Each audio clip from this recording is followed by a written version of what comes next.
한 주간 인사가 다 그런 것 같아요. 어떻게 이 부족에 지냈나. 오늘도 하나님의 은혜로 또 이렇게 다시 보게 된 줄 믿습니다. 할렐루야.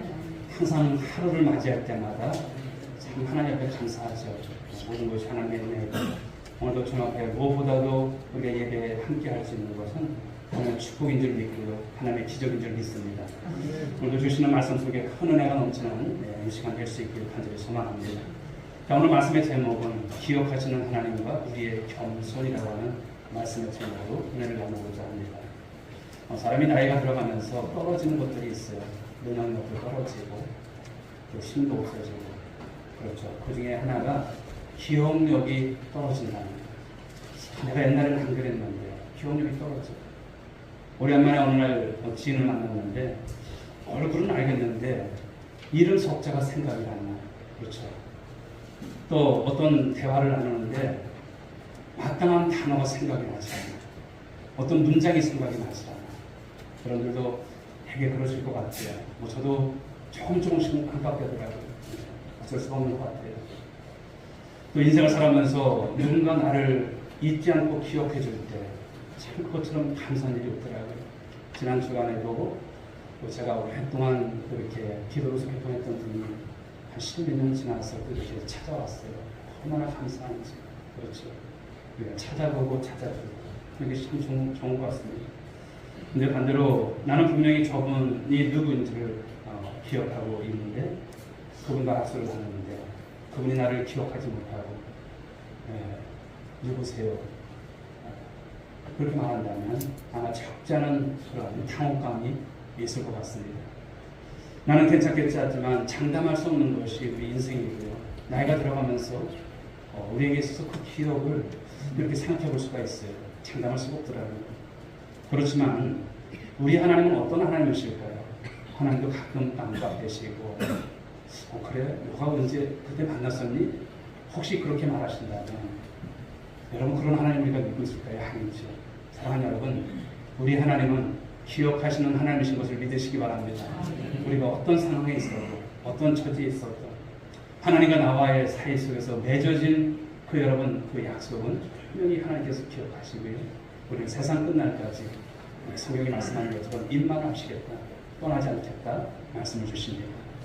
자, 오늘 본문 1절도 보시게 되면 시인은 기억하소서라고 하는 말로 오늘 시를 시작하고 있습니다. 자, 여기서 말하는 시인이 누굴까요? 바로 다윗의 아들 솔로몬입니다. 그가 성전을 다 치웠어요. 얼마나 은혜가 됩니까? 저는 여러분 오늘 이 말씀을 준비하면서 그런 생각이 들어요. 하나님, 우리 오늘 이 교회도 정말 아름다운 성전을 다 짓고 나서 우리 하나님께 정말 버없는 여러분 그런 하나님 앞에서 그 감격된 찬송과 은혜가 넘치는 그날을 소망해 봤습니다. 여러분 모두에게도 여러분 그런 정말 감격이 함께하기를 주의 축복합니다. 그토록 성전을 사모하고 또 하나님을 사랑했던 아버지 그 다윗의 열정, 그리고 이 성전을 통한 하나님의 축복을 회상하면서 오늘 여러분 이 솔로몬은 이 시를 지은 거예요. 그래서 솔로몬이 오늘 시를 이렇게 소개할 때 다윗을 위해서 그의 모든 겸손을 기억해 주옵소서 오늘 하나님께 그렇게 기도를 하고 있는 거예요. 여러분 오늘 솔로몬이 하나님을 어떻게 알고 있을까요? 오늘 솔로몬은 하나님을 기억하시는 하나님이라고 고백하고 그렇게 믿고 있다라고 하는 것이죠.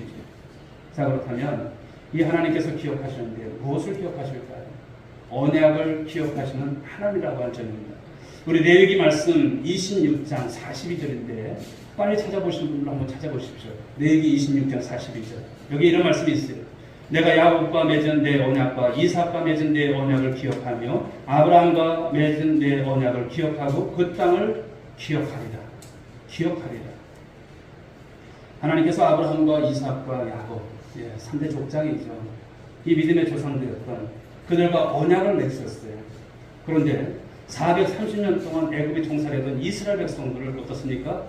결국은 구원해내신다는, 그들을 이끌어내신다는 것을 말씀하는 거예요. 출애굽기 6장 5절 말씀을 보실까요? 같이 읽어보겠습니다. 시작. 이제 애굽 사람이 종으로 사는 이스라엘 자손의 쉬는 소리를 내가 듣고 나의 언약을 기억한다. 누구의 말씀이에요? 하나님의 말씀이에요. 내가 기억한 거라. 하나님은 이스라엘 백성이 애굽에서 종살이했던 430년 동안 어찌 보면 말씀 한마디 없었어요. 430년 동안. 놀라지도 않아요. 430년 동안. 하루도 여러분 우리가 하나님 앞에서 하나님께서 아무런 반응이 없다면 우리 얼마나 그럴까요? 430년 동안 하나님을 침묵하세요. 그래서 이스라엘 백성들이 어떤 생각이 있었을까요? 하나님께서 우리를 잊으셨나 보다. 하나님께서 우리를 버리셨나 보다. 그것이 그 당시에 이스라엘 백성들의 생각이었어요. 그런 마음이었어요. 그러나 성경을 보시게 되면 하나님께서 잊으신 적이 있을까요? 한 번도 없었어요. 이사야 62장 6절에 보게 되면 너희 여호와로 기억하시게 하는 자들이라고 이렇게 말씀을 하셔요. 이는 하나님께서 그들을 잊으신 적이 단 한 번도 없으시다고 하는 말씀인 거예요. 그 신실하신 하나님은 고통 중에 있었던 이스라엘 백성들의 그 신음소리를 듣는 거예요. 여러분들이 신음소리를 낼 때 어떻게 냅니까? 속으로 낼 수도 있고 겉으로 낼 수도 있고, 그런데 그 속으로 내는 신음소리까지도 들으셨다고 하는 거예요. 그리고 그의 조상들과 맺은 그 언약을 잊지 않고 기억하고 계셨다고 하는 거예요. 430년 뿐이겠습니까? 그리고 마침내는 그 언약을 따라서 그들을 구원해내신다는 것, 그들을 이끌어내신다는 것. 여러분 오늘도 이 시간에 예배 드리면서 어떤 분은 그럴까요? 오래간만에 이제 교회 나와서 예배를 드려요. 그러나 내가 그래도 저 초등학교 때, 중고등학교 때, 대학교 때 가졌던 신앙이 있다가 오래간만에 주님 앞에서 예배를 드릴 때 어떤 생각이 들까요? 하나님께서 그동안 나를 잊으셨을까요? 아닌 거예요. 내가 오늘 이 자리에 그냥 나왔을까요? 아닌 거예요. 하나님께서 우리를 기억하신다는 것은 너무나 귀한 것이 아닐까 생각합니다. 창세기 8장 1절 말씀을 보실까요? 한번 읽어보겠습니다. 시작. 하나님이 너와 그와 함께 방주에 있는 모든 들짐승과 가축을 기억하사 하나님이 바람을 땅 위에 불게 하시며 물이 줄어들었고, 우리가 잘 아는 대로 노아 방주에 대한 말씀 6장부터 9장의 말씀이죠. 물이 줄어드는, 여러분 이때를 말씀하고 있어요. 하나님은 노아와 가족들 그리고 방주에 있는 모든 생명을 기억하사 구원해 내셨다고 하는 말씀입니다. 그런데 생각을 해보면 폭우가 내리기 일주일 전에 노아에게 방주로 들어가 말씀을 하셨어요. 그리고서는 내가 언제까지 너가 이 방주에 있어야지 말해준 게 있을까요? 없어요. 들어가라고만 하셨지 언제 나올지 모르고, 그리고 그 방주에서 얼마 동안 있었습니까? 1년 넘게. 여러분들이 방주에서 배에서 1년 넘게 계신다면 어떤 생각이 들을까요? 한번 생각해 보십시오. 하나님께서 아무런 말씀이 없었어요. 1년이 넘도록. 그러니까 방주 속에 있었던 그 시간이 얼마나 지루했을까, 얼마나 답답했을까, 그런 생각이 들어요. 매일매일 나타나셔서 현재 상황은 이렇다, 또 때로는 이렇게 위로를 해주시고, 얼마나 힘들어 노아야 가족들에게 이렇게 위로를 해주셨다면 얼마나 좋겠어요. 그러나 그런 말씀이 없어요. 1년 넘도록. 더군다나 그 배가 여러분 호화 유람선이에요? 어떤 크루즈선이에요? 아니에요. 그런 안락한 배가 아니에요. 방주에 짐승들 똥 싸고 거기서 노중 넣고 냄새가 진동했을 거예요. 그런 곳에서 그 답답한 방주 속에서 1년 하고도 17일이에요. 382일 동안, 그렇죠, 그 방주에서 있어요. 정말 따분하고, 그리고 얼마나 불편하게 짜여놓은 시간이었을까 생각이 되어지는 거예요. 그럼에도 하나님께서는 1년이 넘도록 어떠한 말씀도 없으셨어요. 하지만 하나님은 노아가 방주에 들어가는 날부터, 그리고 노아와 그 가족이 나오는 날까지 항상 기억하고 계셨다고 하는 것이 성경의 말씀인 것이죠. 그런데 우리는 여러분 방주 속의 이 생활처럼 때로는 하나님의 응답이 없고, 또 고난의 시간이 길어지면 나는 왜 안 돼? 나는 왜 이렇게 고쳐지지가 않아? 내 삶은 왜 이렇게 나아진 게 없어? 그런 생각이 들 때가 있잖아요. 그럴 때마다 하나님이 나를 잊으셨나? 하나님께서 나를 버리셨나? 그렇게 하나님에 대해서 오해를 하게 되는 것이죠. 하나님이 나 같은 사람은 아무 관심도 없을 것 같아. 나를 사랑하지 않으실 것 같아. 그런 생각을 하는 거예요. 사랑하는 여러분, 그러나 하나님에 대해서 여러분 그런 오해는 우리가 가급적 하시면 안 돼요. 아니, 안 하셔야 돼요. 하나님께서 여러분들을 예수 믿게 하시고 이 예배 자리에 함께 하신 여러분 한 분 한 분을 하나님께서 얼마나 기억하시는지를 여러분 깨닫는 저와 여러분들 될 수 있길 바랍니다. 우리 신앙생활에 있어서 그래서 가장 괴로운 것 중에 하나가 무엇이냐면 하나님의 침묵이 아닐까 생각을 해요. 하나님의 침묵. 하나님의 침묵은 어떻게 나타날까요? 내가 버림받은 것 같아요. 내가 함께 공동체를 숨겨나가면서도 하나님 앞에 내가 무시당한 것 같아요. 또 내가 하나님께 외면당한 것 같아요. 그런 인식이 내 안에서 그냥 생긴 거예요. 그런 인식을 가질 때마다 하나님께서 나는 이렇게 나를 향해서 침묵하시는 것 같아요. 이런 생각을 갖는 거예요. 하나님의 침묵으로 인한 고통, 그 괴로움을 경험해 본 사람은 아니죠. 성경을 보니까 누가 그 고통, 그 침묵을 경험했을까요? 여러분, 고난의 대명사라고 할 수 있는 그 삶을 살았던 욥이 아닐까 생각을 해봅니다. 욥은 하나님의 침묵을 경험한 사람이죠. 그는 말로 다 할 수 없는 여러 고난을 당했어요. 여러분들이 욥이라고 하면 어떻게 생각할까요? 어떤 삶을 살았을까요? 다 때려칠 것 같아요. 저도 그럴 것 같아요. 욥이 여러분 하루아침에 생태 같은 자식 다 잃어요. 그 많은 재산 다 잃어요. 자신에게 병까지 들어요. 아내가 어떤 말을 합니까? 하나님을 욕하면서 죽어버리라고. 이런 말을 해요. 너무나 비참한 여러분 그 삶이에요. 그러나 욥은 이 고난 중에도 입술로 번제했을까요? 하지 않았어요. 여러분들 생각을 하셔야 돼요. 고난을 당할 때 욥처럼 그 고난을 입술로 풀어버리면 안 돼요. 하나님 앞에 범죄하지 않아요. 부르짖어 기도합니다. 그럼에도 하나님께서 응답이 있었어요? 없었어요. 그때 욥은 다음과 같이 고백을 하죠. 욥기 23장 8절부터 9절의 말씀 읽어볼까요? 시작. 내가 앞으로 가도 그가 아니 계시고 뒤로 가도 보이지 아니하며 그가 왼쪽에서 일하시나 내가 만날 수 없고 그가 오른쪽으로 돌이키시나 배울 수 없구나. 네. 신앙생활을 하다 보면 우리도 종종 이 하나님의 침묵을 경험하는 거예요.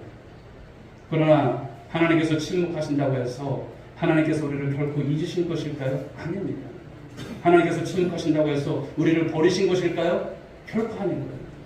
우리를 잊으시거나 우리를 버리신 것이 아니라고 하는 사실. 바로 우리 하나님은 언약을 신실하게 지키시는 언약의 하나님이세요. 언약 백성인 저와 여러분들 결코 잊으실까요? 잊지 않으세요. 늘 기억하시는 거예요. 우리가 잘 아는 말씀 여러분 이사야 49장 15절에서 이 말씀 주시지 않습니까? 읽어볼까요? 여인이 어찌 그 젖 먹는 자식을 잊겠으며 자기 태에서 난 아들을 긍휼히 여기지 않겠느냐? 그들은 혹시 잊을지라도 나는 너를 잊지 아니할 것이다. 아멘. 부모 자식 간의 관계에 여러분 그것 뗄 수 있습니까? 없어요.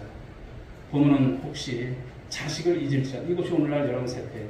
그런데 하나님은요 너를 결코 잊지 않으신다는 이 말씀이에요. 여러분 오늘도 우리 마음에 잘 새겨져야 할 줄 믿습니다. 그러므로 여러분 삶 속에 지금 방주와 같은 그런 답답한 속에 있다 할지라도 나의 기도에 당장 응답이 없다 할지라도 사방으로 우겨쌈을 당한다 할지라도 할렐루야 절망하면 됩니까? 안 되는 거예요. 삶을 포기하면 됩니까? 안 되는 거예요. 포기하지 마십시오. 하나님이 기억하시는 거예요. 나를 이것만큼 기억하십시오. 사람 사이에 여러분 일은 거기서 포기해요. 그것 때문에 여러분 다 산 것처럼 생각하지 마시고 또 그것 때문에 여러분 낙심할 것도 없어요. 주님이 나를 기억하시는데 왜냐하면 내가 스스로 포기했을지라도 하나님 나를 잊지 않고 기억하고 계시다는 것이죠. 하나님의 사람인 우리를 나를 잊지 않는 하나님을 기억하면서 날마다 삶 속에서 그 하나님의 은혜 가운데 삶을 살아가는 우리 성도님들 될 수 있길 주로 축복합니다. 자, 여기서 하나님께서 기억하신다는 말의 의미가 좀 무엇인가를 생각해 보고자 합니다. 성경에서 기억한다라고 하는 것은 자카르라고 하는 단어예요. 그런데 이 단어는 또 생각하다고 하는 말로도 사용되고 있습니다. 우리 사무엘상 1장 19절 하반절을 볼까요? 읽어보겠습니다. 시작. 엘가나가 그의 아내 한나와 동침하며 여호와께서 그를 생각하신지라. 자, 창세기 19장 29절 말씀을 보실까요? 하나님이 그 지역의 성을 멸하실 때에 곧 롯이 거주하는 성을 엎으실 때에 하나님이 아브라함을 생각하사 롯을 그 엎으시는 중에서 내보내셨더라. 기억한다라고 하는 것은 어떤 것이냐면 단순하게 기억하고 암송하는 정도가 아니에요. 무엇일까요? 항상 마음속 깊이 새기고 살아가는 상태, 그게 기억한다는 거예요. 쉽게 말하면 하나님이 우리를 잊어버렸다가 어느 날 예배 왔네? 기억했어. 일어나 하신 하나님이 아니세요. 하나님은 어떤 하나님이실까요? 계속해서 나는 잊을지라도 나는 가끔 보면 하나님 앞에 불편한 마음 그런 마음으로 살 때도 있잖아요. 그런데 하나님은 그럴 때일지라도 저럴 때일지라도 한 번도 우리를 떠난 적도 없으시고 계속해서 기억하신다는, 이게 기억이에요. 우리는 약속을 잊고 살다가 다시 기억할 때가 얼마나 많은지 모릅니다. 오늘 이스라엘 백성들이 어떤 모습입니까? 이스라엘 백성들을 보면요, 여러분들이 이 광야와 관련된 말씀들을 쭉 보십시오. 쟤들 왜 저래? 꼭 건망증 걸린 그런 모습 같아요. 이스라엘 백성들. 하나님의 기적을 보았음에도 조금만 불편하면 원망하고 불평하고 돌 들고 죽이려고 하고. 이스라엘 백성들 왜 저런지 모르겠어요. 하나님과 그 언약, 그것을 잊고 사는 그들의 모습인 것이죠. 우리가 잘 아는 대로 또 요셉은 어떻습니까? 보디발의 아내의 모함으로 감옥에 갇혔을 때 술 맡은 관원장, 떡 맡은 관원장, 그들의 꿈을 해몽을 하죠. 그 꿈대로 떡 맡은 관원장은 사흘 만에 매달려 처형이 되고 술 맡은 관원장은 무죄로 감옥에서 출소를 하게 되죠. 그때 요셉이 이 술 맡은 관원장에게 신신당부를 하죠. 만일 우리 관원장님이 나가시면 저의 이런 억울한 사정을 좀 말씀해 주셔서 제가 할 수 있도록 해주세요. 그런데 술 맡은 관원장이 어떻습니까? 나가자마자 까맣게 잊어버리고. 그런데 하나님은 그를 기억하셨다는 것. 하나님은 잊혀진 요셉을 다시 역사의 무대로 이끌어내시지 않습니까? 정말 있을 수 없는 일이에요. 그래서 그가 어떻게 됩니까? 바로 애굽 나라의 총리로 그가 여러분 발탁이 되지 않습니까? 있을 수 없는 일이죠. 하나님은 우리가 원하는 시간이 아니라 하나님께서 정하신 시간에 그 언약의 말씀을 여러분 실행하신 줄 믿으시기 바랍니다. 그러므로 하나님께서 기억하신다는 말은 어떤 것일까요? 하나님께서 일하실 때가 되었다. 때가 이르렀다. 이런 말씀입니다. 하나님은 이스라엘 백성이 고통당하는 모습을 보고 계셨고요. 신음을 듣고 계셨어요. 정해놓은 시간까지 하나님께서 말씀을 하지 않으셨지만 지켜보고 계셨다는 것이죠. 그리고 정하신 때가 이르렀을 때 하나님이 기억하시고 그 일을 행하신 것을 보면 천사 하나님이시구나, 역시 하나님이시구나 라고 하는 것을 말씀하는 것입니다. 자, 오늘 본문의 시인 솔로몬은 이 기억하시는 하나님께 바로 자신의 아버지 다윗의 모든 겸손을 기억해 주옵소서 이러면서 하나님 앞에 이 시편을 통해서 말씀을 드립니다. 자, 1절 말씀 다시 한번 보실까요? 읽어봅니다. 여호와의 다윗을 위하여 그의 모든 겸손을 기억하소서. 겸손이라고 하는 것은 사전적 의미를 보니까 남을 존중하고 자기를 내세우지 않는 태도. 물론 이런 겸손도 우리가 가져야 합니다. 근데 성경을 보니까 하나님께서 말씀하신 이 겸손은 우리의 생각과는 조금 차원이 달라요. 첫째는 하나님은 우리가 스스로 기도에 무릎을 꿇을 때, 스스로예요. 여러분들이 스스로 기도에 무릎을 꿇을 때 그것을 겸손으로 보신다는 거예요. 스스로. 다니엘이 어떻습니까? 20일 동안 뜻을 정하고 하나님의 뜻을 알고자 금식을 합니다. 그리고 기도를 시작하죠. 성경은 그것을 무엇이라고 합니까? 스스로 겸비한 것이다 이렇게 말씀을 하고 있어요. 다니엘서 10장 12절 말씀을 읽어볼까요? 시작. 다니엘아 두려워하지 말라. 내가 깨달으려 하여 네 하나님 앞에 스스로 겸비하게 하기로 결심하던 첫날부터 네 말이 응답받았으므로 내가 네 말로 말미암아 왔느니라. 아멘. 네 하나님 앞에 스스로 겸비했다고 하는 이 말씀. 이게 겸손입니다. 여러분, 기도라고 하는 게 뭘까요? 기도라고 하는 것은 내 힘으로 할 수 없음을 깨닫고 하나님 앞에서 스스로 낮아지는 것. 하나님 살려주세요. 하나님 도와주세요. 그러므로 하나님 앞에 기도하지 않는 것은 뭘까요? 교만이에요. 하나님 앞에 기도하지 않는 것은 무엇일까요? 죄. 여러분들이 힘으로 살 수 있어요? 없어요. 사랑하는 여러분, 기도하시기 바랍니다. 기도하는 것이 성경이 무엇을 말씀합니까? 이게 하나님 앞에서의 겸손이라고 말합니다. 겸손. 그리고 저와 여러분들이 하나님 앞에 날마다 기도로 뛰어있는 그런 영성을 갖는 우리 성도들 되어야 줄 믿습니다. 또 하나님이 말씀하신 겸손은 어떤 것이냐면 하나님의 임재를 사모하는 것을 겸손이라고 이렇게 말씀하셨어요.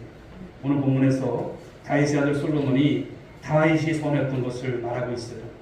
자, 2절부터 5절까지 말씀 읽어보겠습니다. 시작.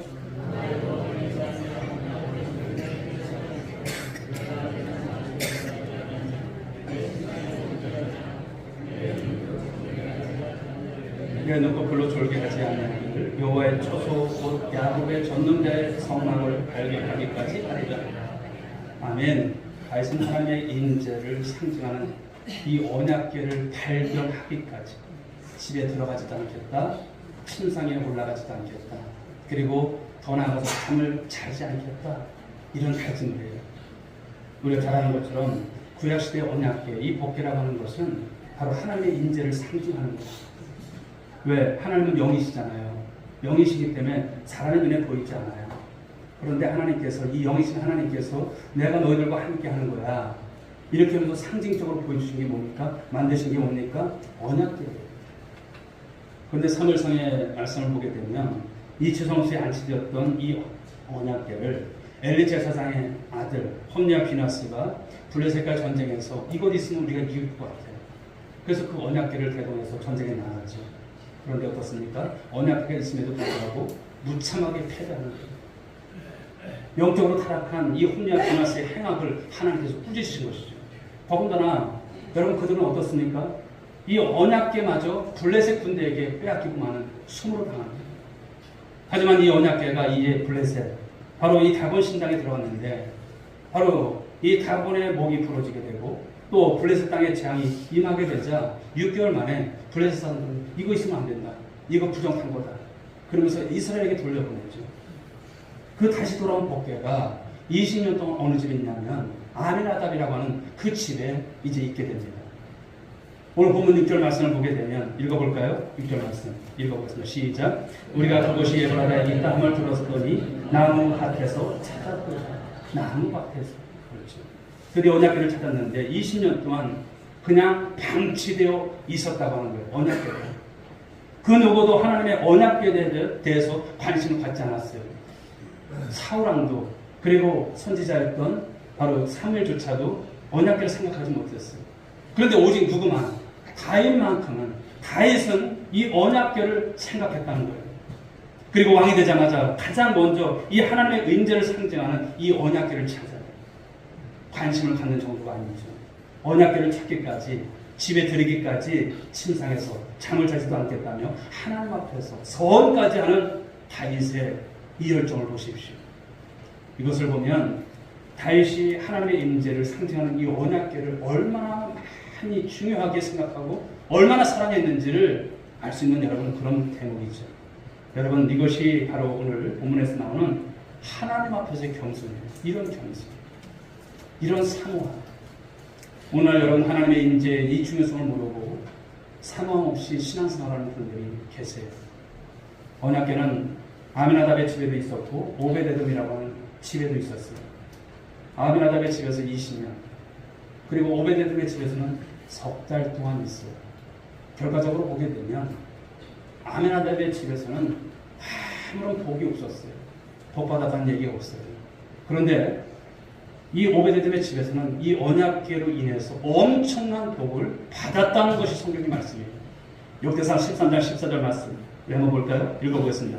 하나님의 교회가 오베데돔의 집에서 그의 가족과 함께 석 달을 있습니다. 여호와께서 오베데돔의 집과 그의 모든 소유의 복을 내리셨더라. 여러분 어째서 오베데돔의 집에 이런 복이 임했을까요? 이런 복을 받았을까요? 그의 집에 하나님의 인재를 상징하는 이 언약궤가 있었다는 것이죠. 다시 말하면 그 집에 하나님의 인재가 있었습니다.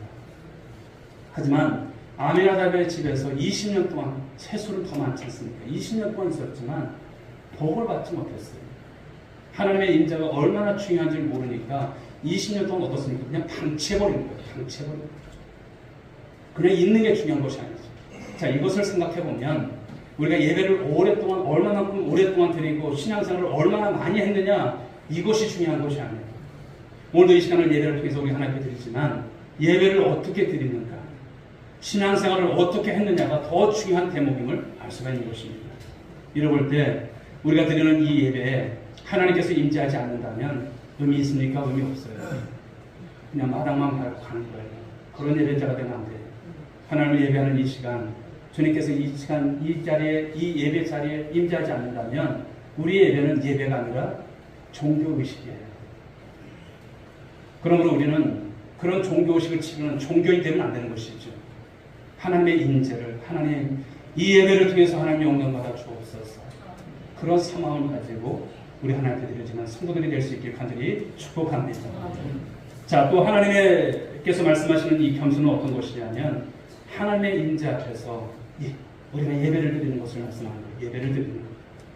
다윗은 무슨 이유로 하나님 앞에서 맹세하고 소원까지 하면서 이 언약궤를 찾으려고 했을까요? 그것은 언약궤 앞에서 하나님 앞에서 예배를 그렇게 사모했던 거예요. 예배를 드리기를 목숨처럼 여겼던 다윗의 모습인 것이죠. 자, 7절 말씀을 읽어보겠습니다. 우리가 그의 계신 곳에 들어가서 그의 발등상 앞에서 엎드려 예배하리로다. 여기서 발등상은 하나님의 법궤가 있는 곳을 말씀하는 거예요. 하나님은 영이시기 때문에 원래 발등상을 우리가 볼 수도 없고, 여러분 이런 표현이 맞지 않죠. 그런데 성경에서는 하나님께서 계신 곳, 그 하나님께서 함께 하시는 증거를 보여주는 것을 발등상이라고 하는 이 표현을 쓰고 있는 것이죠. 다윗은 언약궤를 찾았으므로 하나님께서 계신 곳으로 들어가서 그 앞에서 엎드려 이제 경배하겠다라고 말하는 거예요. 다윗은 하나님의 임재 앞에서 엎드리려 예배드리기 위해서 이 언약궤를 그동안 그토록 찾았던 것을 말씀합니다. 여러분, 언약궤는 우리가 보듯이 하나의 상자에 불과해요. 그런데 8절의 말씀을 보게 되면 언약궤를 하나님이 바로 친히 임재하시는 곳으로 오늘 말씀하고 있습니다. 8절 말씀 보실까요? 읽어봅니다. 시작. 여호와여 일어나사 주의 권능이 그와 함께 평안한 곳으로 들어가소서. 자, 9절 말씀 읽어보겠습니다. 시작. 주의 제사장들은 의를 옷 입고 성도들은 즐거이 외칠지어다. 아멘. 하나님께서 임재하시는 이 언약에 대한 말씀이 있은 다음에 9절에서 하나님의 임재 앞에서 무엇을 입고 거룩한 옷을 입고 기쁨과 즐거움으로 예배를 드리라고 하는 이 말씀을 주시는 거예요. 기쁨으로.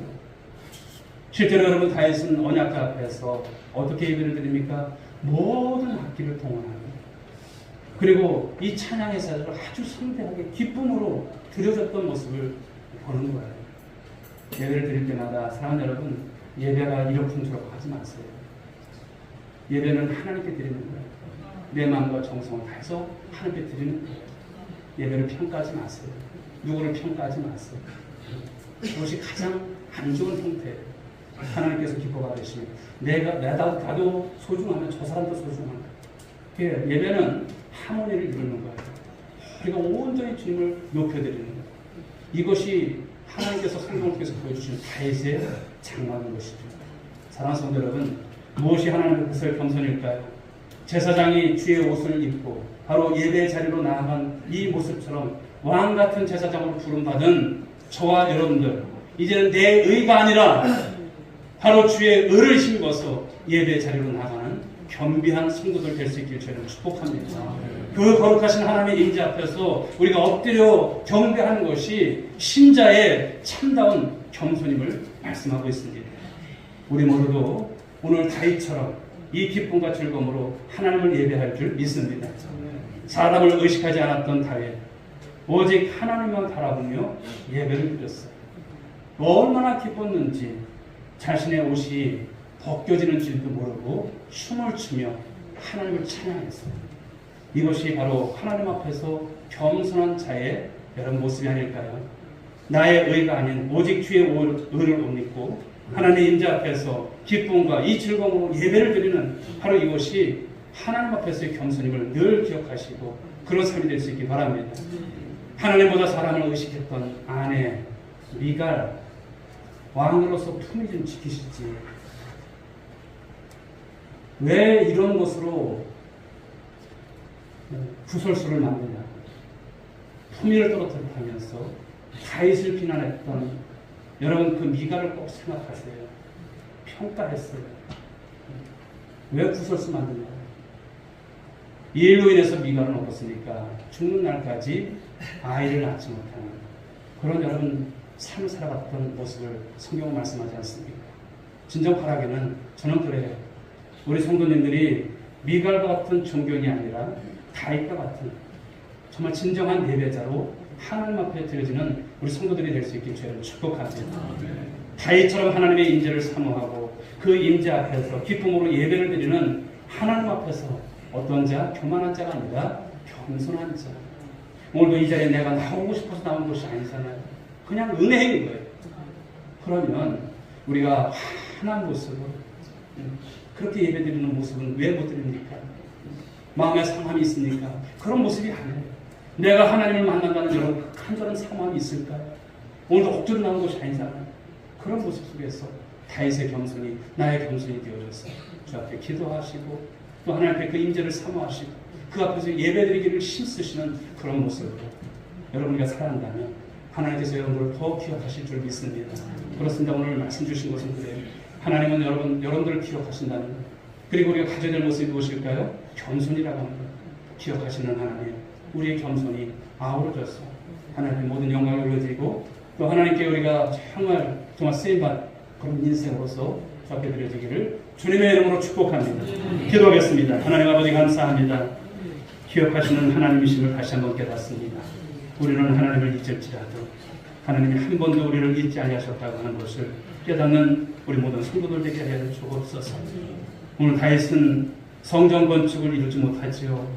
그러나 하나님 앞에서 그 언약궤를 얼마나 사모했는지 하나님 우리 성도들이 이런 사모함이 있기를 원합니다. 이런 기도가 있기를 원합니다. 이런 예배가 있기를 원합니다. 바지춤인 이름은 어떻습니까? 하나님 앞에 온 마음 다해서 온 정성 다해서 기쁨으로 모든 악기가 동원되어서 드려질 때에 하나님 앞에 참된 모습이 무엇인가, 예배자가 무엇인가를 오늘 깨달았습니다. 오늘 사랑하는 우리 모든 온누리교회 성도님들이 하나님 앞에 나를 정말 예배자로 세우신 것에 대한 그 감격 있게 하시고 주일마다 예배 때마다 주 앞에 나올 때 정말 하나님 다윗과 같은 그 신앙, 그 믿음의 모습을 회복할 수 있도록 인도해 주옵소서. 역사하실 줄 믿사오고 예수님의 이름으로 기도 올리옵나이다. 아멘.